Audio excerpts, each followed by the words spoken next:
time for it could only be the one and the only show. It's the Luke Howard Show, and guess what? It's live! Thank you very much, thank you!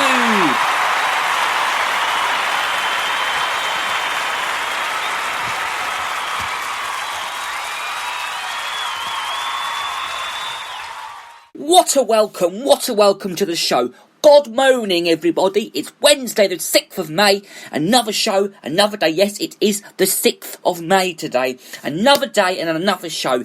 Got another great show lined up for you today. But first, I hope everybody is well and is having a nice day so far. Now, we've recorded the show for today. I've recorded it 15 minutes before 10 a.m. because we go walking every day now. So I have to record it on the days I go and the days I don't. We record it live. So yesterday I didn't go yesterday, so I did it live. So on a Tuesday we may be live, but we'll let you know nearer the time. So welcome to the show, and hello, hello, and so we just let you know about that. So it's 9:45 now, but 10 o'clock. So by the time I finish it, it'll be 10:30, but I just like to do it recorded. So it is actually 10 a.m. now. So morning if you've just joined us, of course. I am Luke Howard, the one and the only. And that is what's happening now. So we record it some days and then we record it done. But we will let you know on the days that we are going to do it live and the days that we're going to record. Like today, it's recorded. So it's 10:01, there you go. So, so we'll let you know near the time. But as I said, this week we're only here 4 days. I know, raw! So, but we'll let you know about that. Okay, so,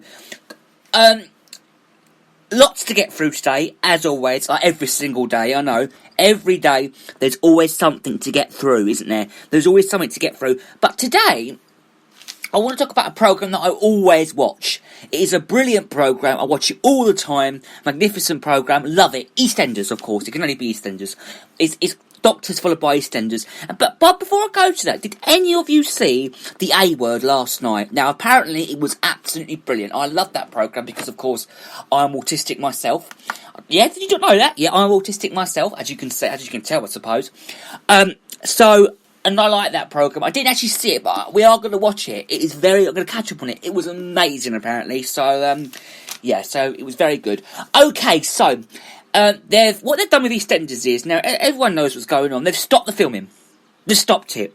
Which is actually a good thing to do. But they're actually saying, listen to this, they're saying that it's going to be back in June. Yep. It's going to be back in June, apparently. But that's what they're saying. They could bring it back then. If it's not, it could be another time. So, the channel bosses from the BBC have held secret talks over the soap, which has brought to half 6 weeks ago. Half 6 weeks ago by the COVID-19 crisis. So 6 weeks ago, the other day, they stopped filming EastEnders.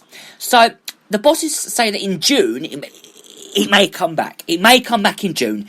And with strikes, social distancing, and with strict social distancing and extra prescriptions on state, they all set that they think extra. They think the EastEnders could make the transition in 2 months. Next month, could come back next month. I'd love to see that. It might not come back next month. It may come back after Christmas, or it could be before Christmas. It might actually come back with a Christmas episode. That's what I think. But however, bosses have decided that if filming and productions can resume safely, it should go ahead. I don't think it should go ahead, but if they want to make it go ahead, they can. So filming stopped on March the 18th. That's when it stopped. March the 18th this year. So episodes have been reduced. Blimey, that's early. March the 18th. So it's now, so the 17th. Yeah, Wednesday, March the 18th was when it stopped. And it's also been reduced from their 4 to 2 week to keep the show on air. So Monday, Tuesday it's on now. So then it's finished now. It finished last night, and it shall be back. Next. When is it back? Next Monday. So Monday next week it'll be back now. It's off now. Tomorrow, Friday, Saturday, Sunday. It's back on Monday. So from 4 to 2 weeks. Yeah, that's what we said. So discussions. Well, they started after the cast of Australian soap Neighbours returned to filming. Well, earlier the other week. This week, actually, no, earlier this week. Monday, wasn't it? Earlier, Monday, yeah. On Monday they said this, or Tuesday, yesterday. I think it was yesterday. So, producers used guidelines to ensure the cast remained 2 metres apart to all times and employed the crew to double up as extras. A EastEnders spokeswoman said that no dates have been set for filming to resume and we will not return until it is safe to do so. Meanwhile, Zoe Ball believes that she believes that BBC One Strictly Come Dancing will return this year. Now, I don't think it will return this year. It might not actually be on this year, to be honest with you. I don't think it will. But she thinks it will. If Zoe Ball thinks it will, Zoe Ball thinks it will. So she's 49 years old and she hosts a spin-off show. It Takes Two. Now, I have seen this programme. It's usually on about 6:30 in the evening, or 6 o'clock-ish, that sort of... but only when Strictly is on. When Strictly is on, that is when it's on. So, it might not have a studio audience, but it might be slightly different, which is true. So Kevin Lygo, which is the ITV boss, he admitted that Coronation Street and Emmerdale were running short of episodes. Now, Coronation Street's brilliant. It's always on Monday, Wednesday, Friday anyway.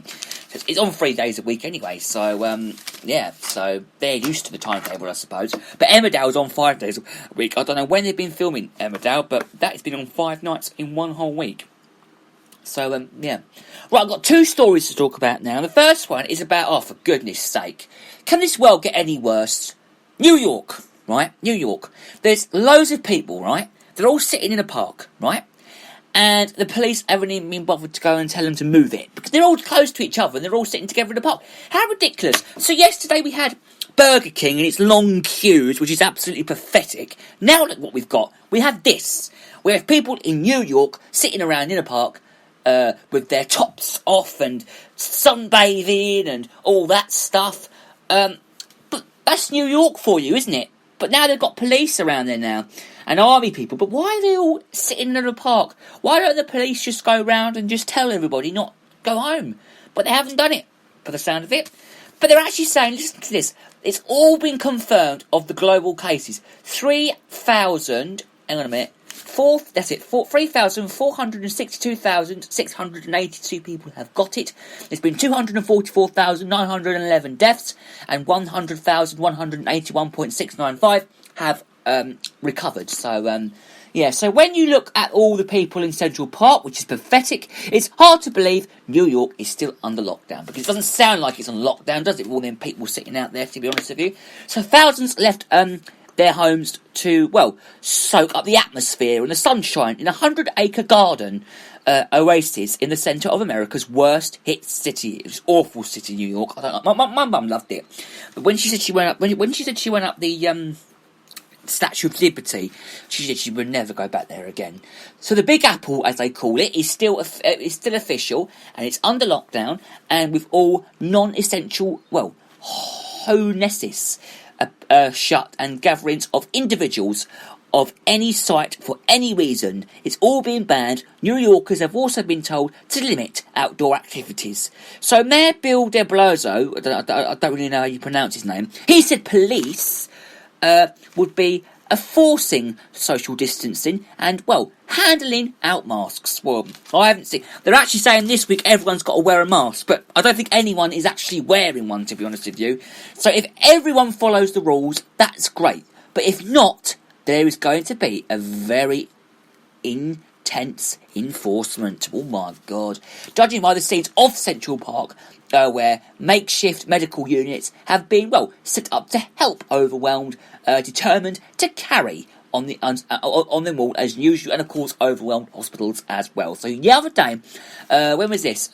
Sunday. On Sunday, the US confirmed that more than 1,133 million cases of coronavirus, with 66,385 deaths, including 18,491 in New York City alone. So in neighbouring New Jersey, which I know New Jersey very well because we met a couple on a holiday in the Caribbean, and they were very nice. So I know New Jersey very well. Well, the parks there were reopened, although several had to turn people away after reaching a 50% limit imposed on car parks. Now, Margie Roebuck and her husband were among the first at Island Beach. 46 days in the house was enough, she said. The divide between Americans who went on lockdown to end immediately and those who want a gradual lifting has extended to Congress. The Republican majority, well, they insinuate that will reopen in Washington, D.C. On yesterday. Funny enough, yesterday. So while the Democrat-controlled House of Representatives is saying shut. So President Donald Trump, which is the actual president of the whole country, wants an image of America getting back to work. So despite health worries and a lack of, treating people, more than 30 million people have signed on, for unemployment benefit over the past 6 weeks, and lawmakers is to Capitol Hill and are discussing the fourth coronavirus refill bill.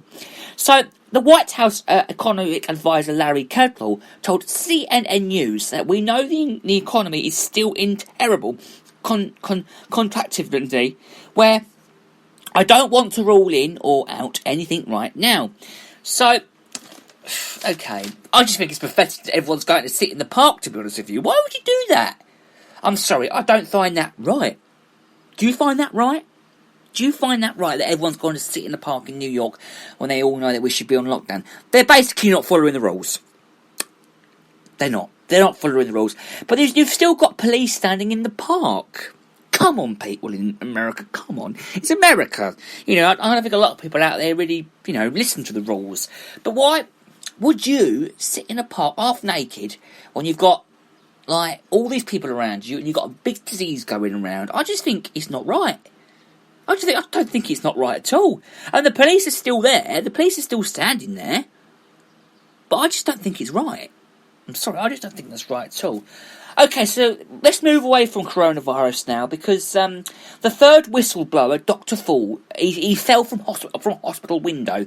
Now, this must have something to do with coronavirus. I'm sure it has, but we'll say it anyway. So, a third Russian doctor has plunged from a hospital window after, daring to complain about the intolerable pressure medics are facing during the pandemic. Now, Alexander Shettelproff is fighting for his life after appearing in a video in which it was claimed that he had been ordered to continue working despite, testing positive for COVID-19. He's 37 years old, right? And he's a colleague. And his colleague, Alexander Koryakin, warned about PPE shortages in the city of Vladimir. Now, this is in southwest Russia, and in the short film, he later made a second video while hiding in a hospital bed to react his claims, promoting suspicious, and he said that I've been pressured to do so. Dr. Shuttlepuff, who is being treated at this Novoskami, I can't speak Russian, I don't know what that says, at a district hospital in Russia. Let's just say a district hospital in Russia. He actually repeatedly fell from a second floor window and suffered a fractured skull. He's said to be in, a grave condition last month. Mother of two, Dr. Yelena Nepomanishanki, I can't even speak Russian. She's 47. She died after falling from a fifth floor window in Kremlsk, Siberia. I know Siberia. And Dr. Natalia Lebrivyi, 48, also plunged to her death from the 6th floor of hospital in Moscow. So, Moscow, get it? Speaking of that, Moscow, get it? Moscow. Anyway, moving on. Both had changed their suspicions over a lack of PPE. Meanwhile, Russia yesterday recorded 10,633 new cases of coronavirus. If I hear that word one more time, I'm going to hit my head against a brick wall. Because if I hear that word coronavirus one more time, I'll just get my head and crush it against a brick wall, because I can't stand that word at the moment. The C word. Let's just call it the C word, shall we? The C word. It's highest daily rise of people testing positive for COVID-19. Now, 133,687 cases have been recorded. Facilities have been rose by 58 the other day to 1,280 in Russia, which has been to lockdown since March. Now we're going to leave that one there because I don't want to talk about it. Okay, anymore. So, why is there so much about it in these papers? I'll tell you what I do want to talk about, though. I mean, okay, let's talk about this. Could fuel kill a virus? And I know that's all there is at the moment to talk about, so we just have to talk about it. So, You would ask the public to limit their journeys and only, travel to a household waste and a recycling centre if it is absolutely necessary, of course. Tips are, accepting only bagged household waste, with, some drivers who were turned away as recycling centres admitted only vehicles with number plates ending in even numbers to limit the scramble. Now, figures from the third Google COVID-19 Community Mobility report